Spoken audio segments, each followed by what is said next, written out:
Shahjahan Tanmoy, লেখনীতে Nabila x, পর্ব সংখ্যা ৬৪। জীবনের গুরুত্বপূর্ণ সকল কর্মকাণ্ড কখনো ডেস্ক করিয়ে যায় না, থেকে না পূর্ব নয়, শুয়ে রয় অন্তরের হেক্টিনর ডায়েরিতে লেখা তারিখ মেপে। সর্বদাই চিন্তাভাবনার বাইরে গিয়েও অলৌকিকভাবে জীবনের শ্রেষ্ঠ গুরুত্বপূর্ণ কাজগুলো হয়ে যায়। অপসীনভাবে আফসোস করার ফুসরত মেলা বেশ ভার। তন্ময় কি কখনো ভেবেছিল এভাবে ওরকে নিজের করে নিতে উৎসুক হবে? তার গর্বিত ধৈর্যের কাছে এমন নিষ্ঠুরভাবে হেরে যাবে? প্রিয়তমাকে নিজের করে নেওয়াটা একমাত্র মরণ বাসনা বৈঠই হয়ে উঠবে।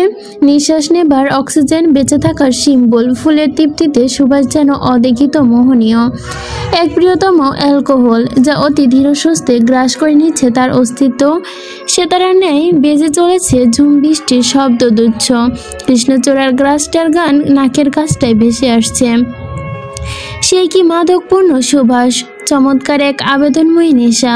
নিশীথর নিবিড় অধরিয়া সুবৃস্তর আকাশ যেন একটু একটু স্থলে ভঙ্গন ধরল।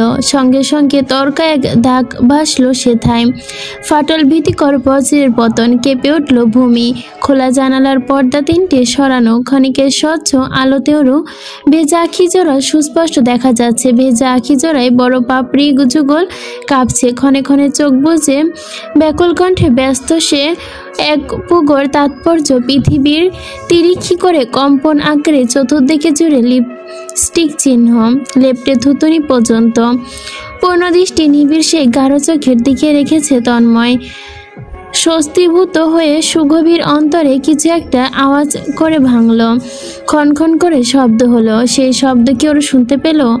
অনুমান কি করতে পারলো তার অন্তরে দুর্বাসনা? এক অতি মধুর বিক্ষোভ শুরু হয়েছে। দেহের প্রত্যেকটি অঙ্গ প্রত্যঙ্গ বিদ্রোহ করছে ওরই প্রস্তুতি। তন্ময় আশকারা দিল, গা ভাসালো সমুদ্রের উত্তাল স্রোতের সুবিশাল গভীরে। ঝুঁকল নিজের প্রেমিক সত্তার কাছে। অধৈর্য হাত দুটো তখনও কয়েক সেকেন্ডের মধ্যে কাঁপছিল। পরনের শার্টের প্রত্যেকটা বোতাম খুলে ফেলল, ছুঁড়ে ফেলল অদূরে কোথাও। তিরিমাচ্ছন্ন রুমের এক কোণ নিশ্চয়ই ফ্লোরে পড়ে গেছে সেটি। ওরও সেই সুযোগটুকু উঠে বসতে চায়, তবে সম্ভব হয় না। তন্ময় নিজে রুক্ষ প্রকৃতির সুবিস্তার ডান হাত দ্বারা ওর কোমল শীর্ণ কোমর চেপে ধরে বিছানায় শুয়ে রাখে জোরপূর্বক। ওঠার সারে যাবার পালানোর কোনো পথ দেয় না অরুকে। তারপর গুজে রাখা শাড়ির ভাঁজ খুলে ফেলল তন্ময়। অরুর বাধা দিতে চাইল। মেয়েটা থরথর করে কাঁপছে। তন্ময় সুস্পষ্ট উপলব্ধি করছে ওর উত্তেজিত হার্টবিট। বাইরে তখন প্রবল ঝড় তাণ্ডব চালাচ্ছে। তীব্র মাত্রায় বাড়ছে বৃষ্টির প্রখরতা। উদাসীন হাওয়ার বেগে নৃত্য রেখেই ব্যস্ত পর্দাগুলো। সাদা শাড়িটা বিছানার পাশেই ফেলল তন্ময়। বেশ অবলীলায় ক্রমে ক্রমে তার ওপরে পড়ল ফ্লোরে। সেই মুহূর্তে হঠাৎ করে শব্দ হলো। দরজায় করাঘাত পড়ল গুনে গুনে চারটা। ওপরে মাহিন্দিয়ানে দোষ্ট স্বর। ঘন ঘন শ্বাস প্রশ্বাস ফেলছে উত্তেজিত তন্ময়। না শুনেও যেন ভয়ার্ত করু ঠিকঠাক শুনল। সম্বিত ফিরল যেন ওর। লাজুক চেহারার দেওখানা কুণ্ঠিত হলো। হাত দুটো ব্যস্ত হলো তন্ময়ের উদম প্রশস্ত বুক ঢেকে সরাতে। সেই নগ্ন দেহ ছুঁয়ে যেন মেয়েটা দিশেহারা ছন্ন ছাড়া। দ্বিতীয়বার ছেড়ে দিতে দ্বিধাগ্রস্ত। মাথাটা কোনো মতো ঘুরিয়ে ভাঙা গলায় জানালো, তন্ময় ভাই। বাইরে কে যেন টোকা পড়ল। কন্ট্রোললেস যান। কথাটুকু গভীরে কণ্ঠে আওড়ালো তন্ময়। পলক যেন ফেলল না সে। শীর্ণ নরম দেহের ওপর হাত সরালো না। তার বুকের ওপর থাকা হাত দুটো চেপে ধরল আবারও। শুধুমাত্র বাহ্যিক শক্ত করে অরুর মাথাটা ঘুরিয়ে অন্যথায়ের মতো কাজ করে বসলো। উদরযুগল স্পর্শ করে দেহের স্পর্শ দেহ ছুঁয়ে দিচ্ছে বারংবার। এক আশ্চর্যবোধক অনুভূতি প্রবল স্থাপিত সূচকাল গম্ভীর করল। উদ্গ্রীব পুরুষতম হাত দুটো অবিনস্তই মশগুল যেন। সিলমোহর দিতে ব্যস্ত সে হাত দুটো। বাইরে তুমুল ঝড় হচ্ছে। বৃষ্টির তখন সর্ব ওপরে। তবুও ঘরের ভেতরে ভয়াবহ তাণ্ডব হারাতে পারল না ওই বৃষ্টি। দমাতেও পারল না অনুভূতি নামক অসহ্যকর প্রহরকে, এই অকল্পনীয় শিহরণকে। অরু যেন এক নতুন দুনিয়ায় আচ্ছাদিত হচ্ছিল। ছোট ছোট পাখি দলকল একত্রিত হয়েছে, কোলাহল সুমধুর ধ্বনি তুলছে চতুর্দিক জুড়ে। ভোরের মিঠা রোদ উকিঝুঁকি দিচ্ছে ঘরের দুয়ারে, সাদা পর্দা ছুঁয়ে রশ্মি ভিড় জমিয়েছে বিছানায়। গভীর স্বপ্নে আচ্ছাদিত অরুর চোখে এক ফালি সোনালি রোদ্দুর বসল। রোদ্দুরের মিঠা যন্ত্রণা পাপড়ি যুগল কাঁপলো, নাক কুচকে এলো তার, লালচে অধর যুগল নড়ালো।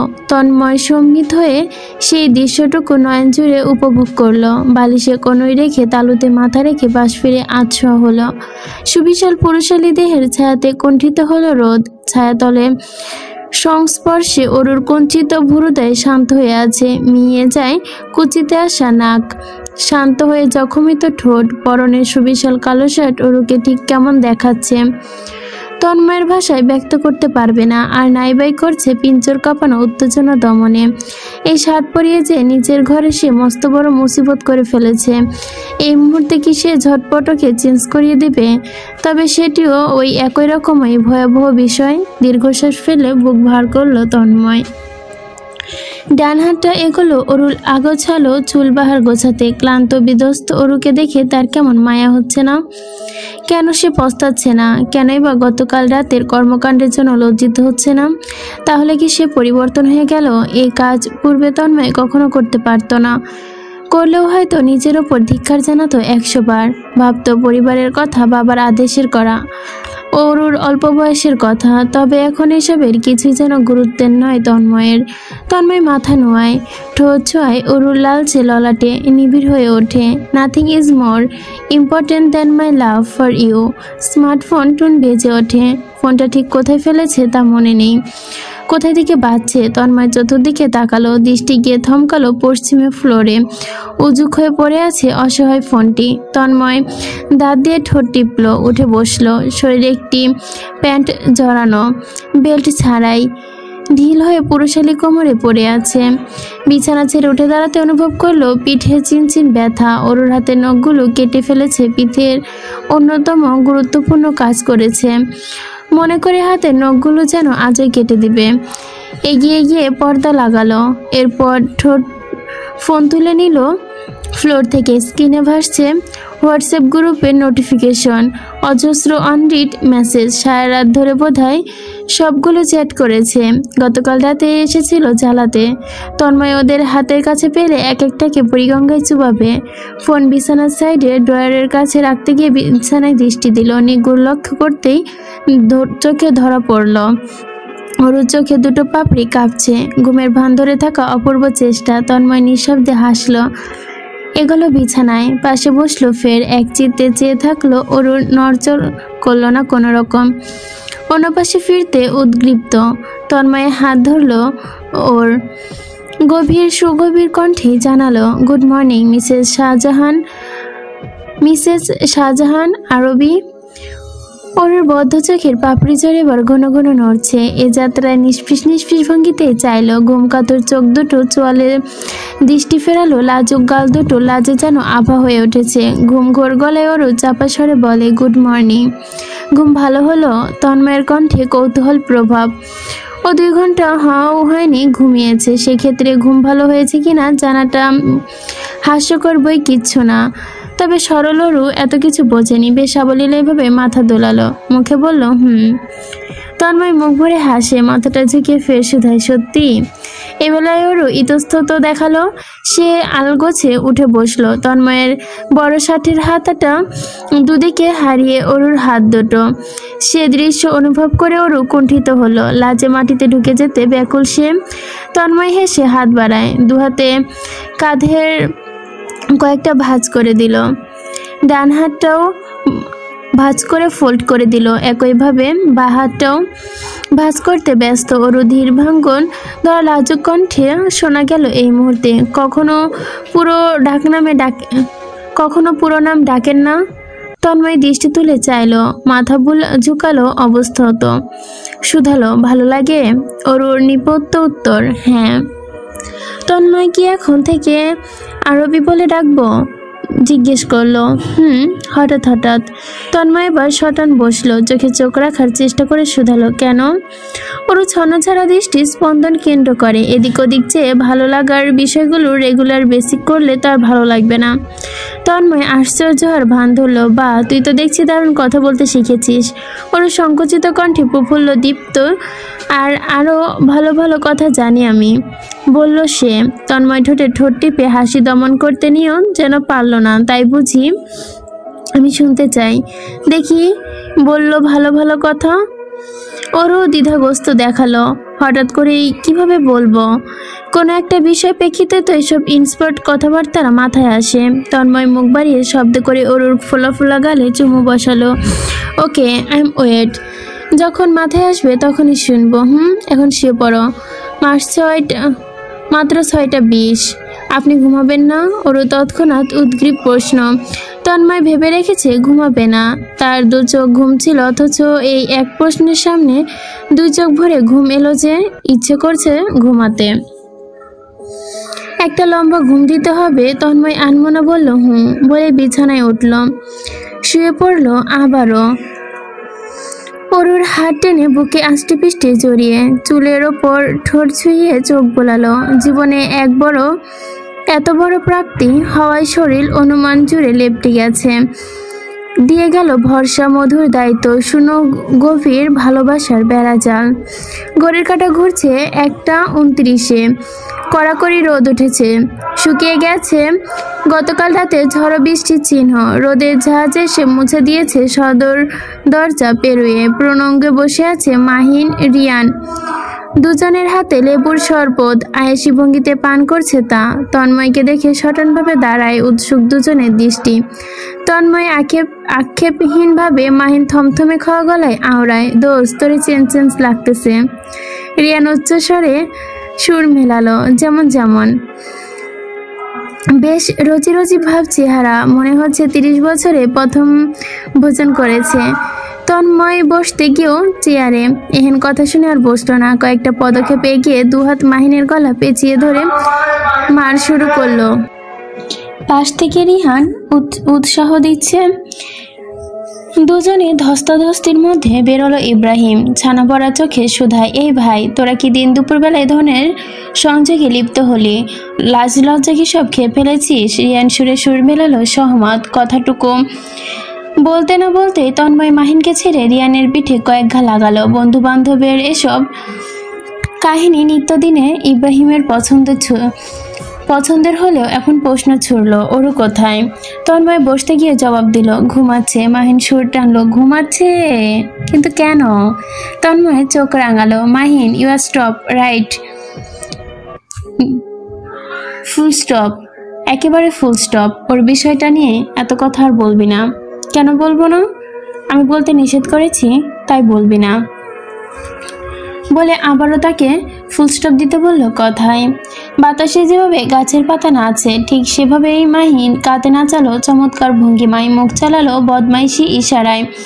আমরা বললেই কালা, তুমি বললেই ভালা। তন্ময় দাঁতে দাঁত পিষে বলে ওঠে, স্কাউন্ডেলের মতো একই ব্যাপার নিয়ে পড়ে আছিস কেন? থাম এবার। মাহিন হোঁচট খেলো যেন গুরুতর, আমি স্কাউন্ডেল?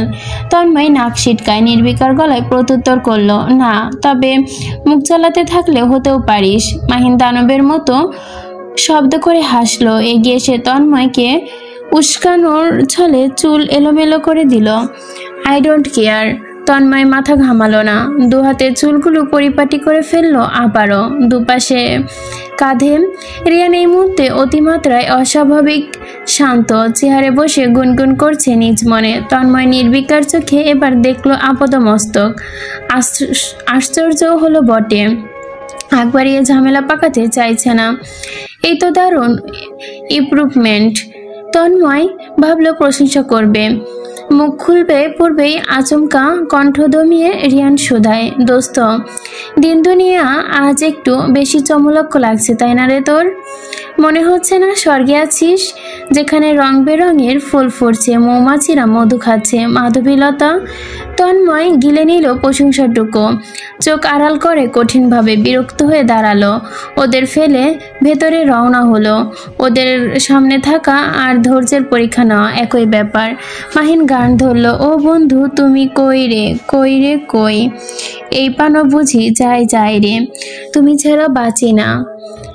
মৃদু হাওয়ায় হেলে দুলে চলছে কৃষ্ণচূড়া গাছের লতা পাতা, মগডালে বাসা বাঁধা পাখি জোড়াও তালে তাল মিলিয়ে দুলছে আদুরে ভঙ্গিতে। ঝরে পড়েছে কৃষ্ণচূড়ার ফুলগুলো, কয়েকটি ফুল হাওয়াতে ভেসে গেছে, ছুঁয়ে দিচ্ছে বারান্দার জমিন। গাছের পেছনে সূর্য বসেছে, গাছের ফাঁকফোকর দিয়ে দীপ্তি ছড়াচ্ছে প্রাঙ্গণে। বারান্দার একটি সেকালে কাঠে চেয়ার পাতা, সেটির কয়েকটি জায়গায় ঘুণে খেয়েছে। ওরু সেই চেয়ারটিতেই বসে দুপা বুকে জড়িয়ে মাথাটা হাঁটুতে এলিয়ে রেখেছে। খুব আনমনা ভঙ্গির মায় চাপা স্বরে গুনগুন করে গান গাইছে। এটিও সেকালের বাংলা গান। গানটার নাম তন্ময় জানে না, তবে পূর্বে শুনেছে বোধহয়। গাঢ় চোখে কান পেতে শুনল দুটি সংলাপ, একটুখানি দেখো, একখান কথা রাখো, ভালোবাসা একবার তুমি বউ বইলা ডাকো। গোধূলি সময় তখন নিভুতে নিভুতে বাসা সূর্যের সোনালি রশ্মি ওরুকে ছুঁয়ে দিচ্ছে। কালো চুলের বাহার পিঠে জড়েছে, মুখের এক পাশ চুলে ঢাকা, চোখ জোড়া বন্ধ। ওর গায়ে তখনও তন্ময়ের সুঢল দেহ, কালো টি শার্ট, ঢোলা ঢালা সাদা প্যান্ট পরনে, প্যান্টের ভেতরে হারিয়ে পায়ের পাতা জোড়া। মিনিট খানিক ভাবে তন্ময়ভাবে দাঁড়িয়ে কৃষ্ণচূড়া গাছের সামনে সুস্পষ্ট শুনছে তো অরুর হাস্যজল কণ্ঠে সুর। এবেলায় কয়েক পা এগিয়ে পুরুষালী কণ্ঠে পাতনে শুকনো পাতার স্পর্শ করে খসখসে শব্দ হলো। নীরবতা ভাঙল। অরু তখন তড়িৎ মাথা তুলে চাইল, তন্ময়কে দেখতেই পেছনে মুখ ভরে হাসল। হেমন্তর বিকালে গোধূলির মতন দেখতে সে হাসি, যা দেখে শান্তি শান্তি বোধ হয় তার। মন প্রাণ জুড়ে আসে নয়ন যুগল, ধুকপুক করে অন্তরায়। ঘাসের ওপরে অবলীলায় পড়ে থাকা পাতাগুলো পিষে সামনে গই তন্ময়। আশেপাশে কোলাহলে তোলা পাখির সুর। এ যাত্রা আতঙ্কে ছটফট করে উঠে পালালো। বসল অদূর নারকেল গাছে সুবিশাল মগডালে। বারান্দার কাছাকাছি এসে কাঠের রেলিং ঘেঁষে দাঁড়ায় তন্ময়। চাইলেও সে লাফিয়ে উঠে যেতে পারে না বারান্দায়, অরুর একেবারে কাছে, ঠিক পাশে। তবে তা সে করল না। সেভাবে দাঁড়িয়ে দেখে দুহাত দূরে থাকা অরুকে। হাসছে ওর চোখ দুটো, চোখের মণিতে ভাসছে নক্ষত্র, নক্ষত্র ভাসছে তন্ময়ের মুখ। অরু ওঠে না। একইভাবে হাঁটুতে জড়িয়ে রেখেছে উল্লেসিত গলায় সুধায়, ভাইয়া বেরিয়ে পড়েছেন? তন্ময় সাবলীল জবাবটুকু অরুফের উৎফুল্ল কণ্ঠে সুধায়, কোথায় যাবেন তারা? চা বাগান। তন্ময় আজ বেরোনোর কথা ছিল সকাল সকাল, যাওয়ার উদ্দেশ্য ছিল চা বাগানে। অরু যাওয়ার জন্য তীব্র উদ্গ্রীব ছিল বলা চলে। ওর চোখ দুটো ভর্তি উচ্ছ্বাস দেখা গিয়েছিল। তবে গত রাতের ঘটনার পর আজ বেরোনোর প্রশ্নই ওঠে না। কোনোভাবে সে আজকে অরুকে নিয়ে বেরোতে চায়নি, নিজেও কোথাও যায়নি। আজ অরুর দিনব্যাপী বিশ্রাম নিতে হবে। তন্ময় পাশে থেকে সঙ্গ দিবে। আশেপাশে কেন, তো যেতে ইচ্ছে হচ্ছে। অরু মাথা নাড়ল, দৃষ্টি অদূর কৃষ্ণচূড়ার গাছে। আদরে ভ্রমর গলায় বলে উঠল, যেতে ইচ্ছে করছে না। তন্ময় ভুরু উচালো, আগ্রহী হলো। স্থির তীর কণ্ঠে জিজ্ঞাসাবাদ চালালো, আমি ভুল না হয়ে থাকলে তুই খুব এক্সাইটেড ছিলি চা বাগানে যাবি বলে, তাহলে এখন ইচ্ছে করছে না কেন? অরু ছন্নছাড়া দৃষ্টি এদিক ওদিক ছুটতে ব্যস্ত। দৃষ্টিতে দৃষ্টি মিলালো অপরাগ হয়ে। দ্বিধাগন্ধিত মিনমিনিয়ে স্বরে প্রত্যুত্তরে শোনা গেল, সময় নিয়ে। আমি সেসব জায়গায় আপাতত এক্সাইটেড যেখানে আপনি আছেন। যেহেতু আপনি জাননি, সেহেতু আমি এখানে যেতে এক্সাইটেড নই। ধুকপুক ধুকপুক ধুকপুক ধুকপুক ধুকপুক ধুকপুক। তন্ময়ের হৃদয়ে অশান্ত ধুকপুক ধুকপুক শব্দ কি ওরও শুনতে পাচ্ছে? বুঝতে কি পারছে ওর এই সাধারণ সবলীলায় কথাটুকুর প্রভাব কতটা আর্চভাবে ছুঁয়ে গেছে তাকে? কিভাবে কাঁপছে তার পিঞ্জেরা জানতে পারছে এই মেয়ে। নিপুণভাবে চোখ জোড়া শক্ত করে বুঝে এই মুহূর্তে হৃৎপিণ্ডটা লাফাচ্ছে, ধরপড়িয়ে উঠছে থেমে থেমে। বুক ভরে লম্বা শ্বাস টানলো, মেলে চাইলো, তারপর ততক্ষণে তার গভীরে দৃষ্টি অরুর ইচ্ছুক সুচুল দৃষ্টিতে মিলন ঘটালো। আশেপাশে কোথাও বজ্রপাত হলো নাকি তার অন্তরে। অরুর নাজুক মুখটা লাজুক কথায় মিলিয়ে এলো। তন্ময় এবার মুখ ভরে হাসলো। তার গভীর মুখের হাসির ঝলক দেখা আর আকাশের চাঁদ দেখা বুঝি একই বিষয়। নইলে অরুর সেই আশ্চর্য হবে কেন? ভ্যালভ্যাল করে চেয়ে রয় তার দিকে কেন? তন্ময় লাফিয়ে বারান্দায় উঠে পড়ে। অরুর শটান দেহ বসেছে একেবারে। তন্ময় ওর সামনাসামনি এসে দাঁড়ায়, মাথা ঝুঁকিয়ে চোখে চোখ রেখে দারুণ নির্বিকার গলায় বলে ওঠে, আমার সব ব্যথা অসুখের এক চমৎকার মেডিসিন আছে। সঙ্গে সঙ্গে মেয়েটা বড় করে ফেললো চোখ জোর। আশ্চর্য, সব ব্যথার এক মেডিসিন হয় নাকি? মেডিসিনের নাম জানলে ওরও ব্যাকুল হয়ে পড়ে। ও মাই গড, সব অসুখের এক মেডিসিন হয় নাকি? কি নাম? অরু মেডিসিন, আমার অধরা রানী। তন্ময়ের কাছ থেকে নিবিড়ভাবে অরু যেন লজ্জাশীল মুখটি আড়াল করতে চাইল। মুখচোর তখন ছটফট করছিল। দৃষ্টি রেখেছে জমিনে, যেন চাহনির দিকে ফেলতেই ফোঁস শিররাস হবে। হেসে তন্ময় পায়ের পাতায় ভর দিয়ে হাঁটু উঁচিয়ে বলে, আলতোভাবে ছুঁয়ে দেয় অরুর ডান পা। মুহূর্তে নড়ে চড়ে ওঠে অরু, চিৎকারী স্বরে সরে যায়। তন্ময় ভাই, প্যান্টের আজ অংশ ভাঁজ করতে নিয়ে তন্ময় চোখ তুলে ভুরু নাচিয়ে শোধায়, অরু নির্বিকার চোখে চেয়ে রয় শুধু। পলক ফেলতেও যেন দ্বিধাবোধ তার। দুপায়ে প্যান্ট ভাঁজ করে উঠে দাঁড়ায় তন্ময়, হাত বাড়িয়ে দেয়। অরুর হাতে হাত রাখে। দাঁড়িয়ে নিতে তন্ময় পাঁচকুলা করে তুলে নেয় ফিলোর ছোট্টখানা দেহখানা। চোখ নামিয়ে কপালের চতুর্থে চুমু বসালো।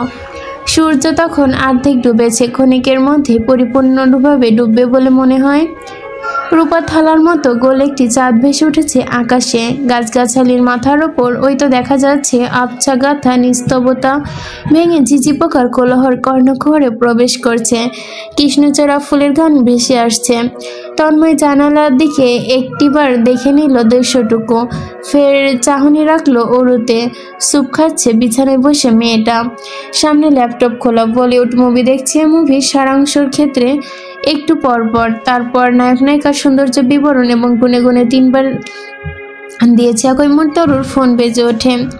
তন্ময়ের ভুল না হলে মার্জির কল এসেছে। সাধারণত এমন সময় মার্জি কল করে থাকে, আজ ব্যতিক্রম হওয়ার কথা নয়। ওর ফোনের স্ক্রিনে চোখ ফেলতে আনন্দিত হলো। চটপট কল রিসিভ করে কানে চাপালো। তন্ময় চেয়ার ছেড়ে উঠল। কথা বলার জন্য সামান্য প্রাইভেসি দিতে বেরিয়ে এলো রুম থেকে। বাবু মিয়া করিডোর জুড়ে ঘুরপাক খাচ্ছিল অসময়ে। ভদ্রলোক মহা চিন্তার দরবারে বসে আছে যেন। তন্ময়কে দেখে চিন্তার স্বরে জানালো, বাবা সাহেব তো অসুস্থ হয়ে পড়েছে। রুস্তম বাবার কালই ঢাকায় ফিরতে হবে। তন্ময়ের ভুরুদয় কুঁচকে এলো মুহূর্তে। খুবই সিরিয়াস কিছু না, তবে জ্বর ঠান্ডা সর্দি ভালোভাবে শরীরে বেঁধেছে। রুস্তমকে জানিয়েছেন? বাবু ইতস্ত করেন না। ভাবছিলাম বাবা ফিরুক, তারপর না হয় জানাবো। রাস্তাঘাট তো ভালো না। তন্ময় ক্ষেত্রে একমত, ওর সাবলীলায় ফিরুক সবাই। প্রয়োজনে আগামীকাল একত্রে ঢাকা রওনা দেওয়া যাবে। এভাবে তন্ময় একাধিক কাজে পেন্ডিং জমছে। ঢাকা ফিরে লম্বা সময়ে ব্যস্ত থাকতে হবে। তখন ওর কি হবে? ও তো ব্যস্ততা বুঝতে চায় না, অভিমান করে কাঁদে। এখন শুনলে হয়েছে আগামীকাল ফিরতে যাবে, ততক্ষণ মুখ বেজায় করে রাখবে দীর্ঘকাল। আর তন্ময় সইতে পারে না ওর অভিমান। কান্নারত মুখশ্রী আলগোছে বেরিয়ে আসে প্রাঙ্গণে। হাত ঘড়িতে 8:30। পকেটে 2 হাত ভরে চায় আকাশে। অনুভব করে পেছনে কার উপস্থিতি। কিয়ক্ষণের মধ্যে পুরুষালী কোমরে একজোড়া শীর্ণ হাতের অস্তিত্ব মেলে। বিস্তীর্ণ পিঠ ছুঁয়ে মসৃণ গলায় সুদূকর কণ্ঠে বলে, কাল ফিরে যাচ্ছি। কোমরে থাকা কোমল হাত দুটো নিজ বাম হাতের মুঠোয় ভরে তন্ময় ঘুরে ওর ডান হাতে হাত রেখে প্রশস্ত বুকে চেপে ধরে। মাথা নুয়ে দাঁড়ানো ওরুকে একচিত্রে দেখে ডান হাতে ওর থুতনি ধরে মাথা উঠিয়ে নেয়। চোখে চোখ রেখে প্রশ্ন ছড়ে, কেন যেতে ইচ্ছে হচ্ছে না? ফিরতে তো কাজে ব্যস্ত হয়ে যাবেন। তন্ময় হেসে ফেলে। ওর চুল বুলিয়ে আওড়ায়, তা তো হবই। বউ পালতে হবে তো, টাকা কামাতে হবে না?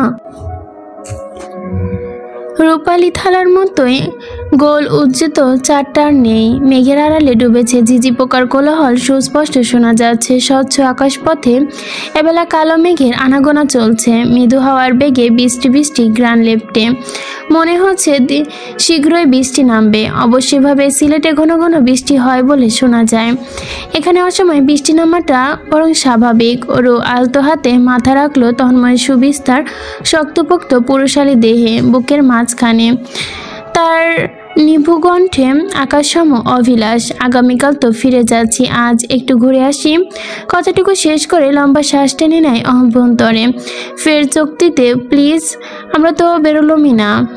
তন্ময় সিলেট এসেছিল কিনে ঘুরতে। গতকাল রাতের কার্যবলী না করে থাকলে অনায়াসে ঘুরে ফিরে বেড়ানো যেত। ওর শরীর এমনিতেই নাজুক জীর্ণ, এই শরীর নিয়ে ঘুরতে ফিরতে পারবে তো বলে মনে হয় না। অথচ মেয়েটা বুঝতেই চাইছে না। সব কিছু কি ওকে মুখে ভেঙে চুরে বলতে হবে নাকি? তারপরে তো নিজের মুখে লজ্জা লুকাতে ব্যস্ত হবে। ঘণ্টাখানেকের চোখে চোখ রাখবে না। বুকে মিশে থাকা মাথাটা রুক্ষ হাতে বুলিয়ে তন্ময় গভীর গলায় শুধায়, একটু খারাপ লাগছে না? অরুর মুখটা শক্তপোক্ত বুকে ঢুকে গেল যেন। এভাবেই মাথা দুপাশে নাড়ল। এক পর্যায়ে মাথা তুলে চাইল। ওর লাজুক গাল দুটো তখন বৃষ্টির স্পর্শ পাওয়া সবুজ পাতার মতোই সতেজ লাগছে না। প্রেয়সীর আবেদন সমিত দুর্বল কণ্ঠটি যেন বাধ্য হলো পুরুষালীনায় মাথা দোলায়। গাল ছুঁয়ে বলে, গেট রেডি, আমি গাড়ি বের করছি। অরু সাদা ফকফকে দাঁত বের করে হাসলো। হাসিতে মুক্ত ঝরে পড়ছে যেন। গাড়ি লাগবে না, হেঁটে বেরোবো, রিকশায় চড়বো, বেরোনোর কোনো প্রয়োজন নেই। হে হে, আমি মজা করছি বলে ওরু ছুটলো ভেতরে। ঘুরে বেড়ানোর বিষয় সর্বপ্রথম এগোবে। উচ্ছ্বাসর গলা রোধ করে আসতে বলে তন্ময় নিজেও এগোলো অন্তর্পণে। বাবু মিয়াকে পেল গেস্ট রুমে বসে লুডো খেলছিল দারোয়ানের সাথে। তন্ময় প্রশ্ন ছুড়ল, গাড়ি চাবি আছে আপনার কাছে চাচা? বেরোবো বাবা? জি, এই তো একটু পাশেই যাব। বাবু মিয়া উঠে দাঁড়াতে দাঁড়াতে বলতে থাকলেন, আমি সাদাটার তয় তেল কম বোধহয়, ব্যাপার না, ভরে নেব প্রয়োজনে। বাবু এনে দিলেন সাদা গাড়ির চাবি। তন্ময় চাবি হাতে নিয়ে বেরোলো। ফের পার্কিং এরিয়ায় এসে ঢাকা সাদা গাড়িটার কালো কাপড় টেনে সরালো। দরজা খুলে ড্রাইভিং সিটে বসলো। গাড়ি বের করে দাঁড়ালো। দারোয়ান দরজা খুলে দাঁড়িয়েছে। এর মধ্যে হাতের উল্টো পিঠে এসে এক ফোঁটা জল পড়লো। পরপর বড় বড় ফোঁটা পড়তে শুরু করলো। ওর বেরোলো এই যাত্রায়। মেরুন রঙের কামিজ পরেছে মেয়েটা। তন্ময় দরজা খুলে রেখেছে। ওরু বসেছে, দরজা লাগিয়েছে। অপর প্রান্তে এসে ড্রাইভিংয়ে বসলো তন্ময়। গাড়ি স্টার্ট করে বেরোলো, বাগান বাড়ি ছাড়লো। ততক্ষণে ঝুম বৃষ্টি নেমে গেছে। ঝুম বৃষ্টিতে সিলেটকে চমৎকার লাগে, সব কিছুই অপূর্ব। চোখ জুড়িয়ে যায় বৃষ্টির মাঝে চতুর্দিকে। ঘুরে ফিরে ফিরতে রাত 10টা তখন। অরুর রক্তিম চোখ জোড়া দেখে আশ্চর্যভাবে থমকে গেছে তন্ময়ের হৃৎপিণ্ড। কিঞ্চিৎ যেন গম্ভীর হয়ে রইল। হঠাৎ করে কাঁদার কারণ কি? চিন্তিত সে সিটবেল্ট খুলে ঝুঁকে অরুর দৃষ্টিতে ধীর গলায় বলে, আপু আর ভাইয়ার চমৎকার মানুষ, আমি তাদের খুব মিস করব, ভুলতে পারবো না। তন্ময় হেসে ফেলল। অরুর এই কথা শুনে আর বন্ধু বান্ধবের আকাশে উড়াবে, সন্দেহের মাথায় চড়ে নাচবে, যা বলে একদম চাচ্ছে তাই। অরুর মাথা ছুঁয়ে চোখে চোখ রেখে স্বাভাবিক অনেক কিছুই দেখা হবে। মন খারাপ করে না? শুরুটা পৌষ মাসের, যখন শীতের আগমন অপ্রতিরোধ। শহর জুড়ে ইতিমধ্যে ঠান্ডার অস্তিত্ব। শীতল দুর্বল স্পর্শ শরীর উপভোগ করছে। গত মাসের শেষ সময় থেকে দেখা মিলেছে অল্প স্বল্প নবরজময় প্রকৃতির। এই মাসে এই পর্যায়ে দ্বিগুণ ধাপে বেড়েছে তা। এখন ভোরবেলায় কিছুক্ষণ দেখা যায় না। কুয়াশায় ব্যতীত কুয়াশার তীব্রতা এতটাই দুর্দমনীয় যে প্রায়শই বেলা 9টা পর্যন্ত শহরে সড়কপথ একই অতিমাত্রায় কুহলিকায় আবৃত থাকে। টানা কয়েকদিন সূর্যের দর্শন পাওয়া দুষ্কষ্টসাধ্য। শাহজাহানদের ডুপ্লেক্স বাড়ির ছাদ থেকে কুয়াশার দেখার আহ্লাদ কয়েক গুণ বেড়ে যায়।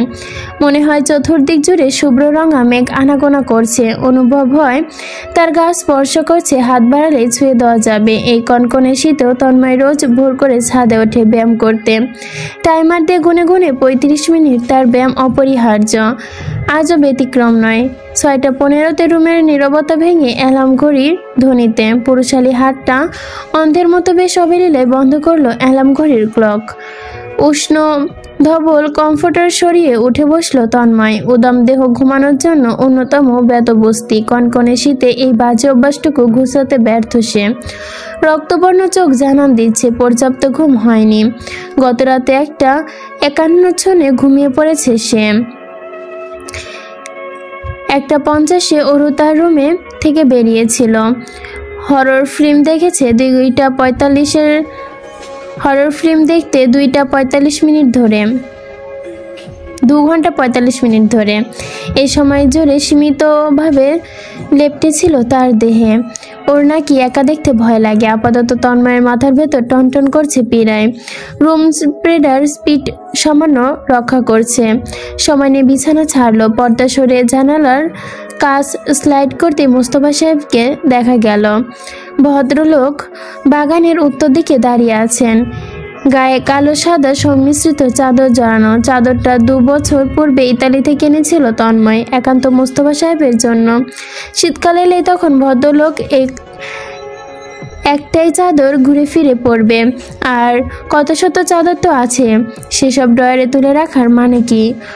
অদূর হতে মনে হচ্ছে কুয়াশা মোস্তফা সাহেবের দেহখানা মেঘে ভাসছে। ভদ্রলোক কোমর ঝুঁকে স্মার্টফোন দিয়ে ফুলের ছবি তুলছে নিরিলায়। তন্ময় ভুরু কুঁচকে এলো।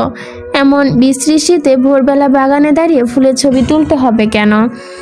এ কেমন ইচ্ছা!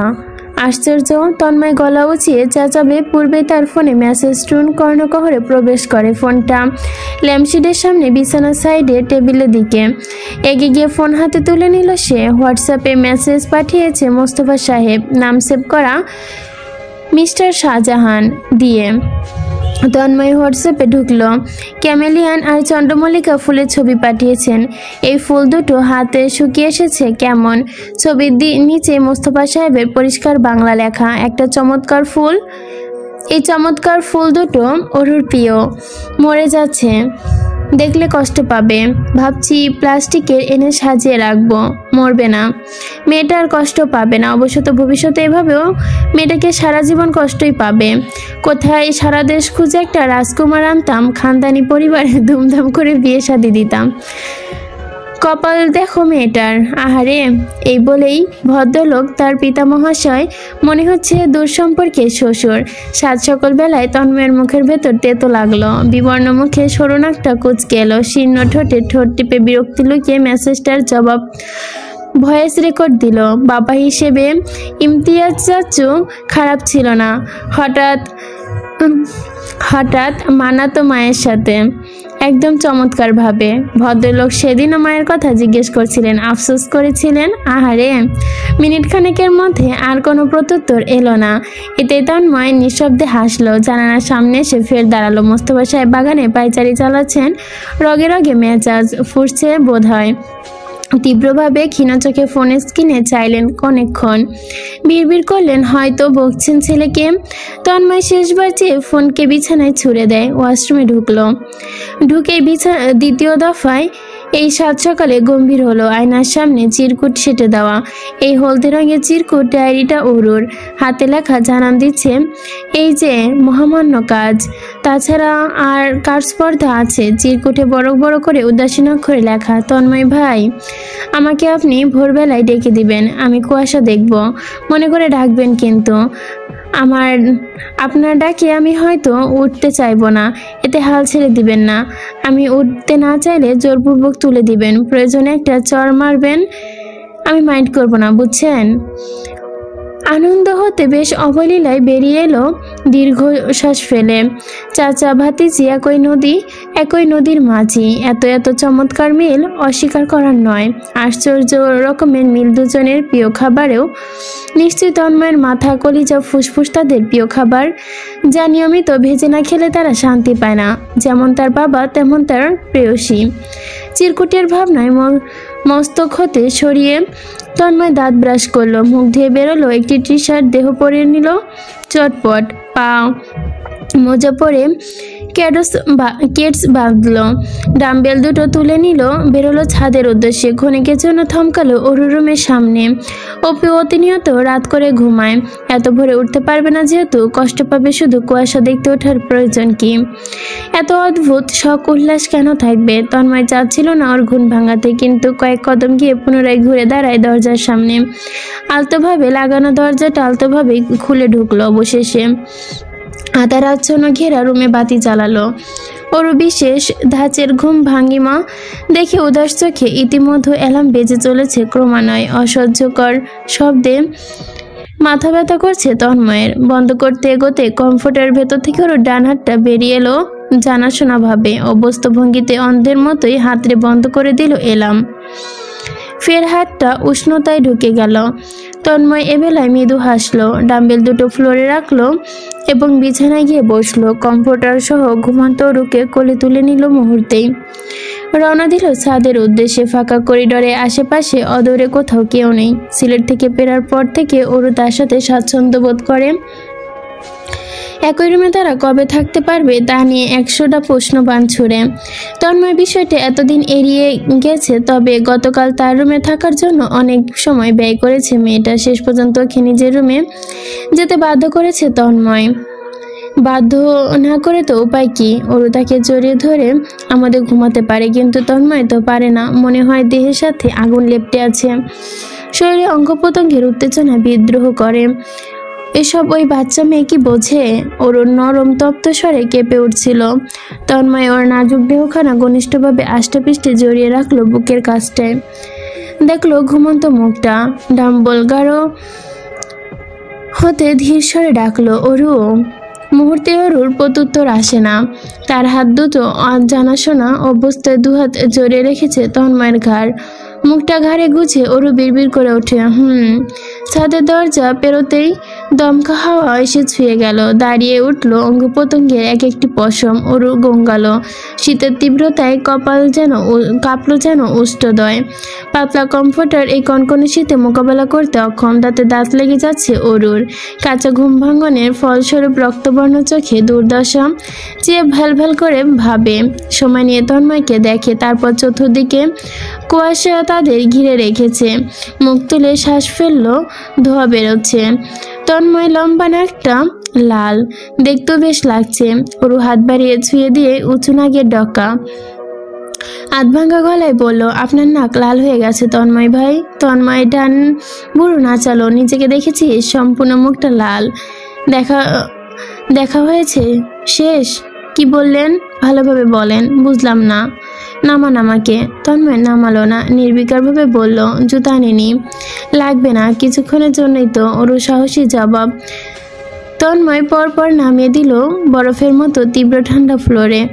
পায়ের তলা ফ্লোরে ছুঁতেই ওর রং বদলালো দারুণভাবে। ইতস্ত চোখে চাইল তন্ময়ের দিকে। তন্ময় সাবলীলায় চোখে চেয়ে আছে। ওর থমথমে বুকটা বোকার মতো হাসার সামান্য চেষ্টা করে। তন্ময় ওর দুর্বল হাসিটুকু দেখে কেটস খুলে দেয়, পায়ে পড়ে নে। ওরু দ্রুত মাথা নাড়ে, পড়বে না। মুখে বলে ফটফট, লাগবে না। তন্ময় সুগভীর চোখে তাকায় তখন। ওরু আলগছে বড় জুতো জোড়া পরে নেয়। তার চোখ ছোটখাটো, পা দুটো সমুদ্রে ডুবল যেন। দেখা সাক্ষাৎ নেই। জুতো পরে ভালোভাবে দেখল এক পলক। এরপর হারালো কুয়াশা নামক মেঘরাজ্যে। বাগানে ল্যাপটপ নিয়ে আসছে তন্ময়। ঘড়ির কাঁটা তখন 7:30। রোদ পড়েনি। কুয়াশা ভেজা ভূমির দুর্বাঘাস। মোস্তফা সাহেবের ওপর পাশে চেয়ারে বসে আছে সে। চা খাচ্ছেন। তিনি বর্তমান জেনারেশনে ছেলে মেয়েদের নিয়ে বড়ই চিন্তিত। গতকাল কি ভয়াবহ এক দৃশ্য দেখলেন, সেই দৃশ্য বর্ণনা ছেলেও জানতে চাইছে, কিন্তু তিনি ব্যাকুল। গতকাল কি দেখলাম শুনো। 15 বছরের দুটো ছেলে মেয়ে হবে, স্কুল ড্রেস পরনে, দুজন দুজনকে জড়িয়ে ধরে আছে। জড়িয়ে কি করছিল তা তো আর মুখে বলা যাচ্ছে না। তুমি বলো, ওই বাচ্চা দুটো কি আর বুঝে? তন্ময় গরম কফিতে নির্বিকার দুটো চুমুক বসালো, আর চোখে দেখলো বাবার গম্ভীর মুখশ্রী। দৃষ্টি ফিরে মেঘাচ্ছন্ন আকাশের মতোই উদাসীন কণ্ঠে বলল, তোমার ভাতিজি যখন আমার প্রেমে হাবুডুবু খাচ্ছিল, ওর বয়স তখন সবে 16। 10 মিনিটের রাস্তায় 6 বার উষ্টা খেয়ে পড়তো। তখন চাচি 3 বেলা মুখে তুলে খাইয়ে দিতেন। মুহূর্তে দৃশ্যমান রূপে মোস্তফা সাহেবের মুখটা ভূত হয়ে গেল। তেলে বাগুনে জ্বলে উঠলেন, যেন রেগে মেগে অস্থির হলেন তিনি। চোখ রাঙালেন।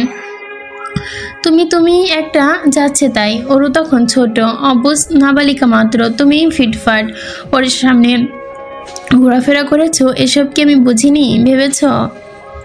তুমি ওর মাথাটা খেয়েছ। মাথা যদি প্লেটে সার্ভ করা হয় তাহলে খাবো না? তাও যদি আমার মতো প্রিয় মাথা হয়। মোস্তফা সাহেব চায়ের কাপ থেকে হাত উঠিয়ে বললেন, অসভ্য ছেলের সঙ্গে কোনো তর্ক যাবে না সে। তন্ময় নরম হলো ততক্ষণ। গলা পরিষ্কার করে আদরে ভঙ্গিতে দ্রুত বলল, বাবা বাবা বসো, মজা করছি, আর বলবো না, বসো। মোস্তফা সাহেব তিরিক্ষি মেজাজে চোখ রাঙালেন ঠিকই, তবে ছেলের কথা শুনলেন। ফের বসলেন এসে। যতই হোক, ছেলের সাথে বসে নিবিড় একটু সময় কাটানো তার অত্যন্ত পছন্দের বিষয়গুলোর মধ্যে এক। সাবিলা যখন খুব নীরবে কেঁদে বলেছিল, যদি বলি আমার চেয়েও বয়সে ছোট কাউকে ভালোবাসি, তুমি কি আমার ওপর নারাজ হবে ভাইয়া? You will be deployed in me. তখন তন্ময় ভ্রাতৃত্বমূল্য হৃদয়ে কতটা অনুভব করেছিল তা হয়তো ভাষায় প্রকাশ করার মতো নয়। সাবিয়া আদরের বোন, বড্ড স্নেহের, বলা যায় তার হাতে তালুতে যত্নে বড় করা পুতুল, যার প্রত্যেকটি চাহিদা সে পূরণ করতে চেয়েছিল, সম্ভব হলে করেওছে। তাহলে ওর জীবনে এত বড় কামনা আকাঙ্ক্ষা কিভাবে পূরণ না করে থাকবে তন্ময়? তবে থেকে বুঝতে পেরেছে, জানতে পেরেছে সাবিয়া আয়নকে ভালোবাসে। তবে থেকে তন্ময় শিয়ালের মতো চোখে চোখে রেখেছে আয়নের। ছেলের প্রত্যেকটি পদচরণ সম্পর্কে সে খোঁজ খবর রেখেছে। আয়নকে সে ছোট থেকে দেখে এসেছে, জেনে এসেছে। তারপরও কোথাও যেন একটা অদেখা বাঁধন, অনিশ্চয়তা তার অন্তরে স্থির হতে পারছিল না। বারংবার মনে হচ্ছিল যদি কিছু হয়ে যায়, যদি কিছু হয় তবে সে সঠিক এমন তো নয়। আমরা কতটুকু দেখি যতটুকু আমাদের দেখানো হয়, এতটা আরেকটার কতটুকু ভিতরে তা তো আমাদের বোধগম্য নয়। সাবিয়ার বয়সের তুলনায় আয়ন কয়েক বছরের ছোট, এটি স্বাভাবিক নয়, আবার অস্বাভাবিক বলা যায় না। ছেলে মানুষের নির্দিষ্ট কোনো বয়স থাকলেও দায়িত্ববোধ খাদে নেওয়ার বয়সটা আলাদা। সেই দায়িত্বটুকু বোঝার ক্ষমতা কি আয়নের হয়েছে? এই কাজ এই জায়গায় তন্ময় দ্বিধাজালে বাঁধল। কর্তব্য ব্যাখ্যার শক্তিটা সহজ, এর মানে ততটুকু দুর্বদ্ধ, ততটুকু ছেলে সে। বয়স কম, জবলেস, গ্র্যাজুয়েশন শেষ করতে পারেনি, এমন কারো হাতে নিজের বোনের হাত তুলে দিতে কেই বা চাইবে? তাই সে আয়নের কাছে যায়। আয়ন আরও কাছ থেকে জানতে চেয়েছে, বুঝতে চেয়েছে সাবিয়ার প্রতি আয়নের ভালোবাসা কতটুকু, কতটুকু ওর ভেতরে দায়িত্ববোধ আছে। ভাগ্যক্রমে তন্ময়ের সব রকম দুর্ভাগা আয়ন আমাদের মুছে দিতে পেরেছে, নিজের খোলা পৃষ্ঠার মতোই খুলে দিয়েছে তার সম্মুখে। তন্ময় অনিশ্চয়তার চেয়েও দ্বিগুণ শক্তি, দৃঢ়তা, সমান শ্রদ্ধা, ভালোবাসা পেয়েছে ছেলেটির থেকে। 3 বছরের মাথায় সফলতা অর্জন করে দেখিয়েছে। নিজের ইনভেস্টমেন্টে কোম্পানি দাঁড় করিয়েছে, ফ্ল্যাট কিনেছে, গাড়ি কিনেছে। তন্ময়কে নিজের বোন চেয়েছে, দায়িত্ববান পুরুষ সে সারা জীবন তার পুতুলকে পুতুলের মতোই আগলে রাখবে। আয়ন তার চাওয়ার থেকেও ওপরে চলে গেছে। আয়নের এই পরিশ্রম দেখে তার বাবা শাহজাহান মুস্তফা নরম হয়েছে, কোমল হয়েছে তার অন্তর ব্যবহার। অবশ্য এখন ওপরে ওপরে ভদ্রলোক এক কাঠিন্য শ্বশুরের প্রতিচ্ছবি ধরে রাখে, তবে তন্ময় দুর্বোধ্য হেসে উড়িয়ে দেয় তা। দেখে আয়নও ছেলেটার বয়স কম হলেও বয়সের তুলনায় বেশ প্রাপ্তমনস্ক, কম বেশ সব কিছুই বুঝে নেয় সে। তার বোনই কি দারুণ কায়দায় গুছিয়ে বুঝিয়ে মানিয়ে নিতে চায় না। আজকে বলা চলে এখনকার বিষয়টার কথা বলা যাক।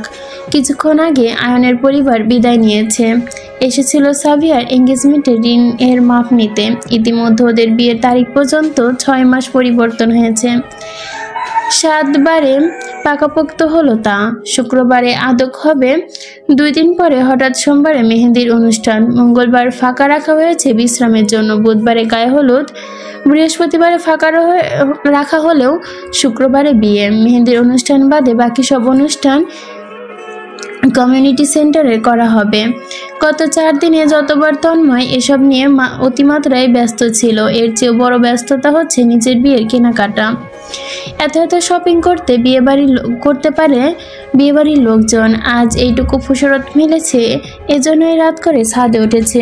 শীতকালীন রাত অনেকটা তন্ময়ের জন্য পছন্দ থাকার নির্দিষ্ট কোনো কারণ খুঁজে পাওয়া যায় না, তবে তার অন্তরের অভ্যস্ত বাসনা আছে যেটি এ সময়ে কিঞ্চিৎ পেতে চায়। আশা করা যায় তন্ময় দিচ্ছেও তা। দিলে যে আহামরি কোনো সমস্যা হবে তা না। শরীরের নিরবৃত শীতে অরুকে বুকে চড়িয়ে ঘুমানোর ইচ্ছাটা কি যে তার বাসনা কি নয়? হাত ঘড়ির কাঁটা ঘুরছে 7টা 9। তন্ময় পশ্চিমের এক কোণে রেলিং ঘেঁষে দাঁড়িয়ে আছে আপাতত। গলির মোড়ে কুকুরগুলো ঘেউ ঘেউ করছে। ও বাড়ির জয়নাল সাহেব দাঁড়িয়ে সিগারেট ফুঁকছেন। তন্ময় সিলেট থেকে ফিরে এসেছে, সিগারেট খাওয়া প্রায় ছেড়ে দিয়েছে। বন্ধু বান্ধবের পাল্লায় না পড়লে খাওয়া হয় না।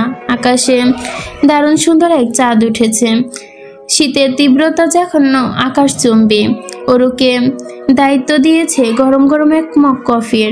ওর উদ্গ্রীব চরণে কফি নিয়ে এ যাত্রা সহি সালামতে ছাদে পৌঁছাতে পেরেছে। গায়ে ভারী সোয়েটার, মাথায় টুপি, দুহাতে মোজা, পা জড়ানো মোজায় নিজেকে আপাতমস্ত ঢেকে ঢুকে তন্ময় গভীর কণ্ঠে সতর্ক করে অবশেষে কাজে এসেছে। কাছাকাছি এসে ওর কুণ্ঠিত হাতে কফির মগ বাড়িয়ে দিল। চোখ মুখে অভিযোগ আবছা। তন্ময় সবলীলভাবে মগটা নিল। ওরু পানে চেয়ে থেকে মগে চুমুক বসালো। টুপিতে ঢেকে থাকা ওরুর মুখটা এইটুকু দেখাচ্ছে। তন্ময়ের হাতে তালু বোধহয় ওর মুখের চেয়েও বড় হবে। চাঁদের আলোয় ওই অঞ্জলিক বিড়ালছানার মতোই আদুরে লাগছে। ডোবা নাকে ডাগাটুকু রক্তিম। এবেলা ওরু ইতস্ত স্বরে বলে, আমার যে কারণে এতগুলো কথা শোনালেন, তখন সে কারণে কি আপনি নিজে ফলো করেছেন? তন্ময় মৃদু হেসে ডান ভুরু শুধালো। কি? ওরু সাহস পায় না। পরেছেন তো পাতলা একটা জ্যাকেট, ব্যাস এইটুকুতে কি শীত মানে? আপনি জানেন না অন্যকে পরিবর্তন করতে হলে আগে নিজের পরিবর্তন করতে হয়? তন্ময় মগে চুমুক দিয়েছে সবে মাত্র, তাই বুঝি? ওরু অসন্তুষ্ট। তার কথায় কি দাম নেই? এত অবহেলা কেন? ওরু প্রত্যুত্তর দেবে ততক্ষণে আকস্মিকভাবে পদচরণের ধ্বনি পেল। তন্ময়ের বোধগম্য হওয়ার পূর্বে ছাদের নীরবতা ভেঙে আয়নের কণ্ঠস্বর শোনা গেল। আমাকে বুঝবেন না আপনি? আমি ব্যস্ত কার জন্য বলুন? এভাবে অ্যাভয়েড করলে কিভাবে? আমি তো আপনার কণ্ঠ না শুনে ঘুমাতে পারি না। কেন বোঝেন না? সাবিহা? অরুর মুখটা হাঁ হয়ে এসেছে। ঘাড় ঘুরিয়ে চেয়ে আছে বড় বড় চোখে। সাবিয়ার আয়নের অবয়ব স্পর্শ। দুজনের মধ্যখানে সামনে ফাঁকা। আয়নের হয়তো সাদ বা টপকে এসেছে। গায়ে স্যুট পরেছে। বেচারা অফিস ড্রেস পরিবর্তন করার সময় পায়নি। তন্ময় এতক্ষণ রেলিংয়ে হেলান দিয়ে দাঁড়িয়েছিল এবং শটান হয়ে দাঁড়ায় নিজের অস্তিত্ব জানান দিতে উতলা। কিন্তু ওরু উতলা নয়। ও উতলা প্রেমিক প্রেমিকার মান অভিমানের দ্বন্দ্ব দেখতে। তন্ময় শীতল হাতটা ঝাপটে ধরে, চোখে ইশারা করে মুখ বন্ধ করার। আদুরে মানব অবময় দুটো তখন ছুঁই ছুঁই প্রায়। সাবিহার গলার স্বরে এক আকাশ অভিমান। সারাদিনের সময় নাই নাইস জোকস। তুমি সোজাসুজি বলো তোমার ইচ্ছে নেই। আয়ন দীর্ঘশ্বাস ফেলে। কণ্ঠস্বর নেমে আসে অনেকাংশ কানের কাছেই। ছুঁই ছুঁই না হয় বুঝে নেয় ভেতরে আসতে কতটা বাসনা না ছাই। ওর মুখের অবস্থা যেন করুণ হাস্যকর। হাঁ হয়ে আছে তার ডোপ মুখখানা। তন্ময় নিঃশব্দে হাসলো। কফির মগটা ওর হাতে ধরিয়ে ঢাকলো দু কানে। হাতে মুখ ছিটিয়ে উঠল মেয়েটা। এদিকে এ যাত্রায় আয়ন হয়তো বা কার অস্তিত্ব অনুভব করতে পেরেছে। সে চাপা স্বরে বিড়বিড় করে বলল, অনেক ঠান্ডা বাইরে, রুমে যান, আমি কল দিচ্ছি, প্লিজ ম্যাডাম রিসিভ করিয়েন। বলে ছোটটা এক প্রকার পালালো। হুলস্থুল কাণ্ড। সাবিয়া তখনও অবুঝ পাখি। এমন তাড়াহুড়ো করে চলে যাওয়ার ছিল তো আয়ন নয়। অনেক ঠান্ডা, এই জন্য কি? আয়ন ওদের ছাদে পৌঁছে ফের তাকালো। তুড়ি বাজালো ইশারা দিয়ে নিচে নামতে। সাবিয়া চাইলো অবশেষে ছাদ থেকে নেমে গেল। সাবিয়া যেতেই তন্ময় অরুর কান ছাড়লো। কফির মগটা নিল। তখন অরুর বড় চোখে চাউনি তন্ময়ের ওপর। এতে তন্ময় নির্বিকার সাবলীলায় রেলিংয়ে পিঠ ঠেকিয়ে কফির মগে চুমুক বসালো। কফিটা ঠান্ডা হয়ে যাচ্ছে, তাই চটপট মুখে ভরে এক চুমুক নিতেই ওরু আর চোখে পিটপিট করে আফসোসের স্বরে প্রশ্ন করে, এত তো কথা বলা শেষ, আর একটু বলতো, ভালোই তো লাগছিল। তন্ময় কেসে ওঠে সামান্য, কফিটুকুর সাথে গিলে নিল ধেয়ে আসছে কৃত্রিম হাসিটুকু। থমথমে গলায় সুধানি ভঙ্গিতেই বলল, কি বললি? ওরু ফাঁকা হাসে, কই কিছু না তো। তন্ময় হাত বাড়ায়, ওরুর ললাট ছয়। ঠান্ডা হয়ে আসছে নাক দুটো ক্ষণে ক্ষণে। শীতকালেও ওর ঠান্ডা লাগাটা যেন গুরুত্বপূর্ণ বিষয়। হাতের তালুটা সযত্ন করে রাখছে, কায়দা নেই যেন। তন্ময় বলে ওঠে, নিচে নাম। ওর ইতস্ত করে বড্ড, না আরেকটু থাকবো, নামতে বলেছি। ওর মুখটা চুপসে গেল, ভোতা মুখে মিনিট খানেক দাঁড়িয়ে থাকে ঠাই, এগুচ্ছে রমণীর মতো। এক পর্যায়ে ক্ষীণ দৃষ্টি ছুঁয়ে নাক ফুলিয়ে আহড়িয়ে ওঠে, শুধু ধমকাতেই জানেন, একটু তো কাছে থাকতে দেন না। সিলেট থেকে আসার পর থেকে আপনি আমায় একটু আদর করেন না। আমার আর আদরের দরকার নেই, আপনারও দরকার নেই। কতটুকু বলেই ছলছল নয়নে এক পলক চেয়ে ছুটে যাওয়া রমণীর মৃদু ভঙ্গিমা শোনা গেল। এই দৃশ্যটুকু এক বাংলা নাটকের মতো মনে হলো তন্ময়ের কাছে। কথাবার্তারা ক্লিয়ার না করে ছুটতে হবে কেন? আশ্চর্য। অপর পক্ষে তো প্রত্যুত্তর থাকতে পারে, তা শোনার প্রয়োজন হবে না। তন্ময় দীর্ঘশ্বাস ফেলল লম্বা। মেয়েটা যে কবে বুঝবে? সব সময় সব কিছু চাইলে কি করা যায়? যায় না। তন্ময় বড়, তার কাঁধে দায়িত্ব অদৃশ্যভাবে সুবিশাল। সব বিষয় ভেবেচিন্তে পা বাড়াতে হবে। এসব এই পুচকি মেয়েটাকে কে বোঝাবে? এখন এই মেয়েটা মানতে কি না কি করবে আল্লাহই জানে। এমনকি আদরে হলে অভিমান করে বসলে আদরে রয় না, হয়ে যায় তন্ময় হৃদয় পিঠিয়ে পিঠিয়ে ভাঙ্গার মিস্ত্রি। অবলীলায় ভঙ্গিতে হৃৎপিণ্ড পিষে ফেলার সামর্থ্য রাখে এবং তা বড্ড নিরালায়। মাসব্যাপী বিয়ের কেনাকাটা করা ঘরে, বাড়ির লোকজনের কোনো কেনাকাটার অন্ত নেই। আজ বৃহস্পতিবার রাতেও 4 গাড়ি করে বেরিয়েছে শপিংয়ের উদ্দেশ্যে। তন্ময় এগিয়ে দিয়েছে ওরু প্রথমেই তার বাবার উদ্দেশ্য করে গাড়িতে চড়ে বসে। আনোয়ার সাহেব মেয়েকে বলতে পাগল বলে কথা। ভদ্রলোক গদগদ ভঙ্গিতে মেয়েকে পাশে নিয়ে বেরিয়ে গেছেন। আশ্চর্য, চাচু কি ভুলে গেছে তার একমাত্র মেয়ের জামাই আছে? তার কি উচিত ছিল না ওরুকে তন্ময়ের গাড়িতে তুলে দেওয়া? তা না, তন্ময় গম্ভীর মুখে ড্রয়িং রুমে বসে রইল। পাশে মোস্তফা সাহেব উঠে বসলেন, পেছনে ওহি সাহেব, সাবিয়া রুবি বসেছে। তাদের গাড়ির পাশ দিয়েই আকাশ ড্রাইভিং করে ইতিমধ্যে বেরিয়ে যাচ্ছে। তন্ময় গাড়ি স্টার্ট করলো। তারা যাচ্ছে বসুন্ধরা সিটি কমপ্লেক্সে। অকত কোনো কেনাকাটা হয়ে গেল। বিয়ের কেনাকাটা যেন অন্ত নেই। তন্ময় 12 দিন আগে থেকে বন্ধু বান্ধবদের বলে রেখেছে প্রত্যেকটা পরিবারের ডিজিটাল ম্যারেজ কার্ড পাঠাতে হবে। একটা ড্রেসিং কার্ডও আছে নীল সাদার মধ্যে, সেই মোতাবেক ড্রেসও পাঠানো হয়েছে। সেন্টারও নীল সাদার কম্বিনেশনে সাজানো হবে। পোশাকও মিলিয়েছে কিনতে। সাবিয়ার জন্য শুভ্র রাঙা গ্রাউন্ড, অত্যাধিক গর্জিয়াস, একই রকমভাবে ম্যাচ করা আয়নের পাঞ্জাবি সেট, শুধু বুক পকেটের কোটি নীল। মেয়ে যাত্রীদের আবার পরিপূর্ণ ড্রেসিং কোড নীল রঙা। শুভ্র যেন শুধু বরকনের অরুর বোয়াল মাছের মতো ছটফট করছে, পালিয়ে বেড়াচ্ছে। শাড়ি দেখতে বসে মনে হচ্ছে তন্ময়ের কাছাকাছি যেতে চাইলো। বাদরটা চাচুর পিছনে গিয়ে লুকালো। যা পছন্দ হচ্ছে আনোয়ার সাহেবকে গিয়ে বলছে, অথচ তন্ময়ের স্বামী, কেনাকাটা করে দেবার দায়িত্ব তো তার। তন্ময়ের ভোতা মুখটা পর্যায়ক্রমে গম্ভীর হতে থাকলো। এক পর্যায়ে তার নিজেদেরকে দমিয়ে রাখতে পারল না। সবার সম্মুখে এগিয়ে গেল অরুর সামনে। ওরু তখন মনোযোগ দিয়ে জামদানি শাড়ি দেখছে। আনোয়ার সাহেব কি বুঝলেন কে জানে, হেসে মেয়ের পাশ থেকে চলে এলেন। বড় ভাইয়ের কাছাকাছি গিয়ে ভদ্রলোক হাসছেন। তন্ময় সে দৃশ্যটুকু দেখল না চাচা বুড়ো হয়ে অগোচরে লুকিয়ে হাসার দৃশ্য। সে ওরুর পাশে বসলো। ওরু ধরা শাড়িটা ঘুরিয়ে ঘুরিয়ে দেখে শুধালো, পছন্দ হয়েছে?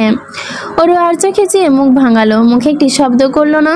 দীপ্ত মুখ চেপে বলল, ওরু আপু অভিমান করেছে মনে হচ্ছে। সাবিয়া সুরে সুর মেলালো, ভাইয়া ওর কিন্তু ওর ম্যাজেন্ডা রঙের শাড়িটা পছন্দ হয়েছে। শাড়ি দেখালো ভদ্রলোক, শব্দ করে হেসে ফেললেন। এ যাত্রায় ভালোভাবে দেখলেন আশেপাশে বসা তন্ময় ওরুকে। দুজনেই এত দারুণ দেখাচ্ছে, পাশাপাশি যেন গম্ভীরভাবে তিনি হাসি মুখে শুধালেন, বিয়ে কতদিন? দেখে তো মনে হচ্ছে নতুন বিয়ে হয়েছে। জাবেদা বেগম মিষ্টি করে হাসলেন। নিজে এবার ছেলে মেয়ে দুটোকে দেখে নিলেন। পান জোড়ানো এক হাসি দিলেন।